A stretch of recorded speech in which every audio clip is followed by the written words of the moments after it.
quality leads in the meetings, because obviously if Okay. we could double the book rate of those people, then like that, we need half the number of leads. So, Right. but I don't think we'll be able to double it, but we might be able to, just if we're tracking it, we might be able to do something. Yeah, we might be able to. Or we could shoot to double it. And then if, we figure out, the question would be, how do we double it, right? Right, yeah. So I'm trying to figure that out right now. Morning, guys. Welcome to the podcast. I'm your host, Tim Warren. We are on the $7 to $100 million podcast, where we are live streaming every morning the journey of scaling a business from 7 to 100. We're already on our way. Our new goal is getting to 20 new sales a month. We've been kind of historically selling around 5 new sales a month. So that's going to grow the company substantially. So we have been working on what do we have to do with our Meta ads, our Google ads, to get more leads through the pipe, more deals closed, and then we fulfill those deals. But welcome to the pod. Danielle, Paul, good morning. Good morning. Yeah, good to see you guys. All right, so let's kick it off here. I know we have a short one on Mondays because of other meetings, but I was thinking about as we try to get to this goal of 20 ignites a month, what we're going to need to do is realistically at our close rate's been about 50% on proposals, because we're only proposing when we think people are being qualified. So we're going to need 40 proposals a month. Now, we did the math. We probably need to spend $2,300 a day on Meta to generate enough leads to actually get enough proposals to whatever. But I was thinking, since there's a direct correlation between number of second meetings and number of proposals we generate. But the challenge comes down to sometimes people no-show second meetings, because you have your second meeting and then they're deciding not to move forward, or they don't want to be sold, essentially. So they no-show the second meeting. And I think reps don't always go in and change those statuses to update, but then it won't turn into proposal sent. So I think, Paul, what would be the best to do is if we could make sure our proposal or the dashboard you're using is really accurate in terms of how many proposals have been created in the last 30 days. That I think will be the kicker, the number. And if we can get that to 40, then I think we'll be able to get Ignite to 20, like 20 sales. Yep. So it looks like can you guys see my screen right now? Oh, I gotta add it to the stage. You gotta share, yeah. Is it sharing? Yeah, It's in. Boom. It's sharing? Yeah. We're good. Okay. Yeah. So last week we had 5 second proposal meetings, and none of them are marked yet. And then the yellow is unmarked. So we have a fair bit of data that we need to go in and just update. And we got 2 so far upcoming this week, and then you can see the completed ones as well. But there is these no-shows. So all of this is very trackable for us. Good. So the more meetings we have, the more no-shows. It seems like it scales pretty consistently. So just a percentage are just not going to show. Yep. And then this week there was a canceled one. So I think one thing we should have the sales team do today is just update all the second proposal, or all the proposal meetings and what actually happened, so we can see what happened last week. Are you not able to pull directly from my proposal sent report in HubSpot? Because so we should have 14 sent just this month alone. Well, this is a week at a time. So gotcha. Okay. This actually equals 15, probably 14, okay. 15. Okay. Those are meetings, though. These are meetings, not proposals sent. Right. No, I'm saying I have, right. So we should have 14 proposals sent as of this month. Just so that would be so right now I have 8 in here. So the question would different? Yeah. So the question is, are there? Because I don't count referrals. I don't count. You're tracking last 30 days, Danielle. Are you last 30 days, or are you doing this month? This month to date. Well, okay. Which would actually knock it down by 1. But because we're on the 24th. But yeah, so the question would be, Danielle, is this gap because of referrals? And I'm trying to think what else would be in that category. Referrals, and what else would I not be tracking? Are you tracking projects? Yeah. Projects. Okay. Yeah, so we should just figure out what this gap is, because I agree, proposals are the ultimate test of how is our funnel working. And yeah, so 14 feels a lot better than 8, because that feels like we're about halfway there, like a little less than halfway, which is seems about right. Does Right. your report pull them out once they've been closed, or is it just proposals sent no matter what the end It does result? pull them out once they've been closed, but Okay, so that might be why. there's only one Okay. that it counted as closed at the moment. So Oh, okay. I do. yeah, so keep track. you and I should just touch base. I don't want to pull up the data because it's like going to be a Right. lot of names.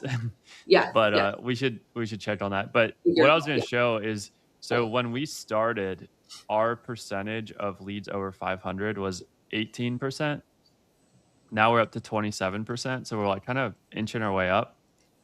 And then last couple days, like we've really had a lot of these over $500 leads, and we've had consistently every day some of these leads that are like the $1,000 to $3,500 range. So Good. leads greater than 1,000 basically said that they had $1,000 to $3,500 a month, but not more than $3,500 a month. So I'm trying to like break it out by category.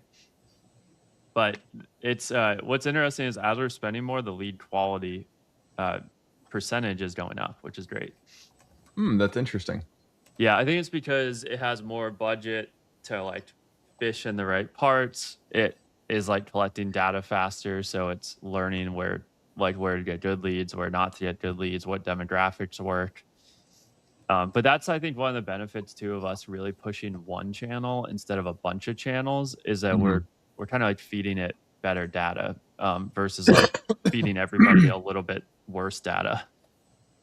So I think the reason Paul, this is my gut, is Warren Buffett said diversification is for when you don't know what you're doing.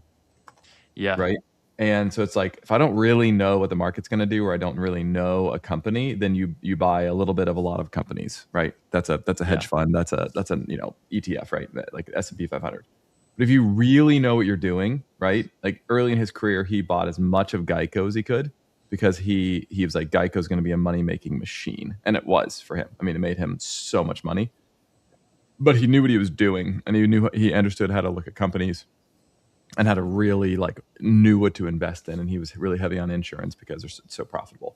Yeah, that is really. I think I heard one of the speakers at Chiang Mai was also talking about like you don't get rich diversifying. No, like you get rich. You stay rich by diversifying. You stay rich diversifying. Yep. And get rich by focusing. Yep. Where it's where more risk is. So this is, to me, like, I think when people I'm going to put 10 grand across 5 channels, right? What happens is you're kind of diversifying and playing, but you're never going to win unless you're going super, super hard on one channel. If you have the money to go super hard on 5 channels, you're going to have to be a really big company, right?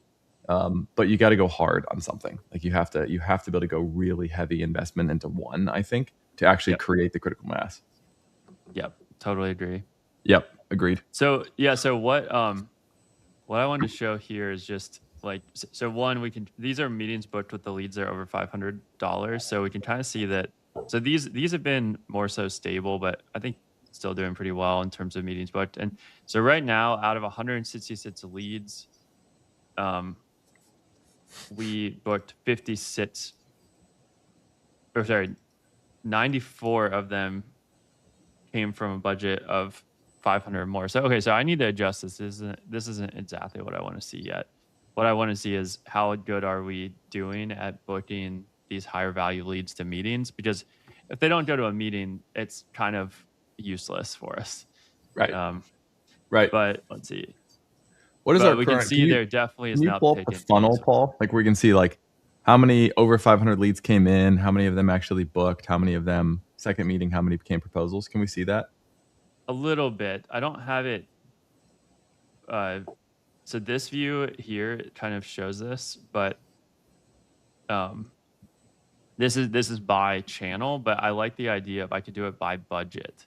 So like number of conversions, number of leads, booked, ran, second meetings, proposals.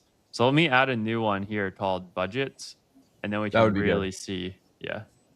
That's really what I want to see. I want to look at every day is like, all right, how many leads came in, how many booked a meeting, how many ran, how many second meeting booked, how many proposal, how many closed one, right? And then we just keep feeding the system until we get it to 20 closed ones, right? And then we'll keep pushing beyond that, right? But like that's our first goal. Yeah. But if you we can get tell there, it's like that'll be- literally the right-hand side of a funnel, right? It literally looks exactly like a funnel, which is awesome, Right. Yeah. right? Literally looks like if you had both sides, it'd be a funnel. Mhm. Yeah, so let's do it by agreed. Let's do it by budget or by lead budget, and then that would be super helpful. Or you could just do it by all leads because we're no longer letting $500 book meetings, so that shouldn't junk up the data anymore. But this is what we need, right? Yeah. Well, you know, one thing too, I think that I want to change on this is, so this is booked a meeting, the meeting ran. So it looks like only half of our meetings ever actually showed up. But I think that this is because this includes the ones that are scheduled out. So I'm gonna see if I can break that up too, because I think that would be helpful. Because it would be like looking at the funnel, the value of this will over time be like, well, where's our biggest drop off? Right. And then where our biggest drop off is where we spend our time too. Now, I think that this drop off meeting ran, second meeting ran, is high right now because we've done so many meetings with like really low budget people. So the moment that cuts down, I'm guessing this percentage will get a lot better. And then our goal, I think our next goal might be like, how do we make sure that more people that book a meeting actually show up to the meeting? But we're not going to get those things perfect. I mean, because a lot, like we're still getting leads from people that aren't like necessarily actively looking. So there's going to be people that drop out no matter what.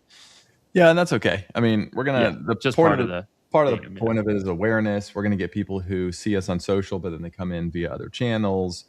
Like that's all fine, right? More and more awareness is the goal, and then that will lead to deals. They'll get referrals too. So there's math that's not included in this, but I think if we can get the math here to work, where we're able to generate 20 sales a month just via this is Meta, just via predictable the revenue. funnel, Right? This is exactly. Like every business is going to have some of the unpredictable stuff, which is great. I mean, we've had some pretty amazing unpredictable deals over time, but like the predictable engine is what causes growth. That's like that's like a book by the Salesforce guy. I think it's called Predictable Revenue. So that's really what we're aiming for here. Okay, so Paul, do we know why this is showing a different number than HubSpot is showing in terms of proposals sent? Like, why would those two numbers be different? Because we want this to be really accurate. Let me stop sharing my screen so I can look at them too, and just see what's counted as proposal. But it might be just because of what we are. Like this dashboard is only really tracking digital marketing, and there might be a big bucket of other unknown. Yeah, I'm like looking at our proposals right now, and there's a huge bucket of other/unknown that is in here. It's the biggest of the buckets. And this one does not include that. Like mine does not include that. But I think that other unknown is sometimes something good. Like I'm looking at some of them, and I think that some of these are from our ads efforts. So is there any downside to including those, Paul? Like just looping in, putting all of them in, because there are going to be ones that come in other unknown that are actually an ad, or they saw an ad and they came through, but there are going to be ones that are referrals or conferences. Or I did just build referrals into this dashboard. That way it shows everything. Yeah, that could work. You want me to do that? Yeah. I think we should, because I think what would be super nice to be able to do is this is what I would like to see is we can go into the dashboard. We can see, okay, how much have we spent? How many meetings did we generate? How many second meetings? How many proposals? How many close? And just like across the board, right? Because to me, if we can be tracking meetings generated, proposals generated, then we'll be able to predict close one, right? Yeah, I'm with you on that too, and I think too like that it's probably not a good idea to like not have everything in, because the marketing that we do probably influences everything, and we don't like we want to. So like if we spend more on social media, there might be times where it doesn't actually lead to huge increases in leads from social media, but it might add like tons of leads from other sources that we're Mm-hmm. not tracking. So I'll just make sure that it's in here. Perfect. Yeah, So then I think this will have everything. Yeah. Yeah, I think that's the play. I think we should have them all in there. Danielle, what is the progress update from Blake on the, like, what do you call the flow charts? What are those? Yeah, what what's are we that site calling those called? things? Yeah. So I am still working through the sales one. And then I'm going to give it to her to actually Build. like build. I just have it drawn out for her. She was working on the, sorry, my sinuses are like not great today. The other one, the current Ignite and Altitude ones. Yeah, the packages. Yeah. So my goal is to have my part done very shortly in the next couple of hours to give to her. Perfect. That way, hopefully we can have these. I need to ask her exactly when she thinks she could have it produced, but I'm hoping like maybe Wednesday at the latest. Okay. And I can help her do that as well if needed. But yeah, that's where I'm at. Okay. Yeah. The sooner the better. Like right now. So my two biggest priorities this like next 2-3 days are is number one, tracking proposals so we can see as we're spending more what is reaching proposal stage so that we can predict what our close is going to be. And then number two are those flow charts or whatever we're calling those. Being able to map those out is super important. The more that I've thought through that and like worked through that, it's like that is definitely the way we have to do this.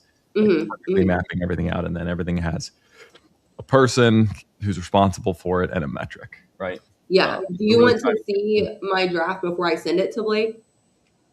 We can. Do you want to share it now? You want to share your draft? No, I don't have it that ready. No, I just meant like, do you want me to send it to you so that way you can review before I send it to her for final? Yes, that would probably be good. Just because then I can react to it if there's stuff that's missing or like whatever. Like, because if she builds it out and then she takes time building stuff that isn't like fully right. Yes, right, exactly. Yeah, feel free to send it to me, the sales and acquisition one, and then I can react to that. That would be fine. Yeah, that'd be good. But yeah, let's shoot to get those done no later than Wednesday. The sooner the better. So we can start really carving those things out because we're going to start selling a lot more of these packages. And we'll make sure we have the execution one like mapped out, and that's how we rally the team around. And then on the sales side, it's getting this like fully mapped out so we can have it there, and this becomes the process for everybody. Yeah. So it's super clear, and then we can start working on the constraints and the metrics of each step. Right. Yeah. Kind of to Paul's point, if it's there's a 50% drop off between like meeting scheduled and meeting ran. It's like, oof, okay, why? What can we do about that? And well, how long are we letting them book out? Oh, 4 days. No, let's change it to 2 days. Are the SDRs calling them? Or like what can we do to increase the step, every single step, right? Right. Yeah. Perfect. So all right, Tim, good. one last thing we should do, I was gonna bring up is, so I saw your analysis on like paid leads versus inorganic leads.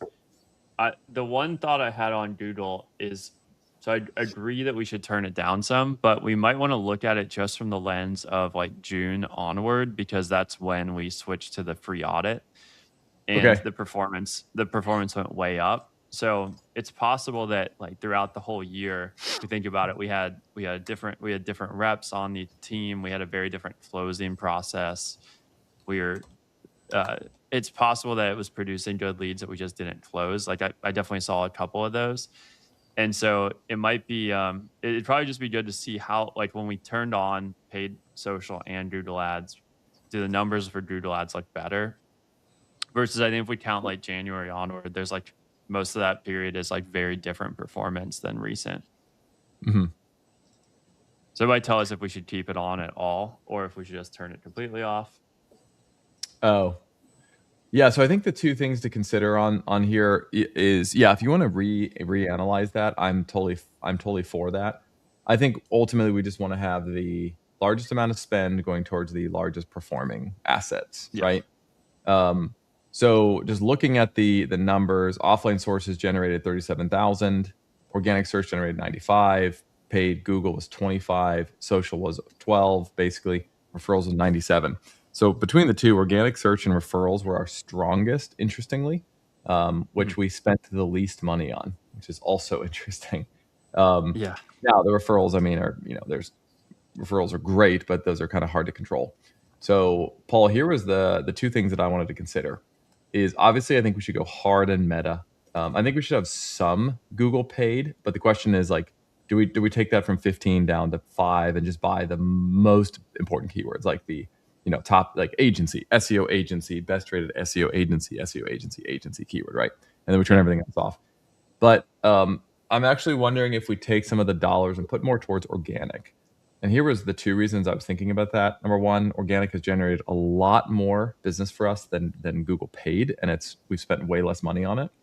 Number two is we show our Ahrefs to tons of companies as like a proof point because a lot of people are comparing us to another agency. And so far we get a lot of traffic, and that traffic is very like, we've used that to close a bunch of deals where we pull up their company, we pull up our company in Ahrefs, and we show them our traffic, and they're like, wow, you guys get way more traffic. We're like, yeah, why don't you buy from the agency? They can do this for themselves. And they're like, dang, it's really compelling. So the one benefit that we would get if organic is actually converting better than Google paid anyway for us, the other benefit we would get is the more we push organic, the better our Ahrefs is going to look, and the better we're going to close deals because we are actually using that as a proof point in closing.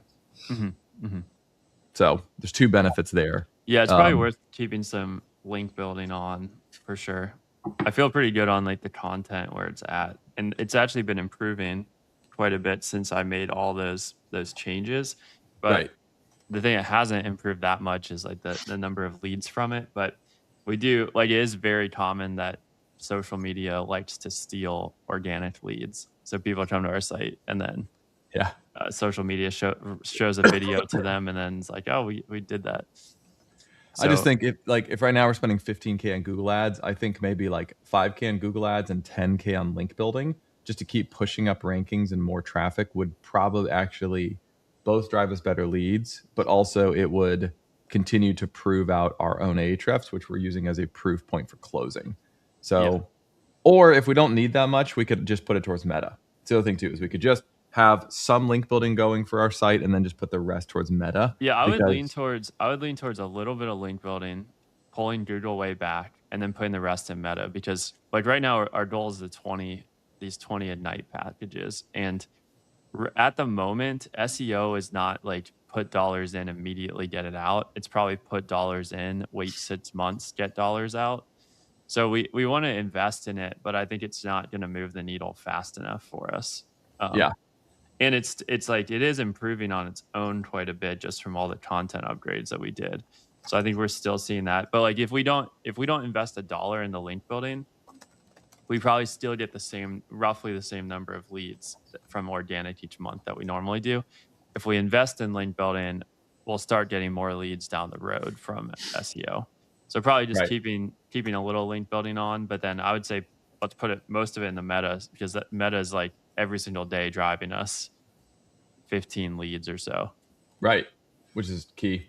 Yeah. All right, guys, I got to jump to my next meeting. This is great. And yeah, Paul, let me know when you made those changes. We can review them, but we'll start tracking proposals and we can look at the whole funnel. That'll be great.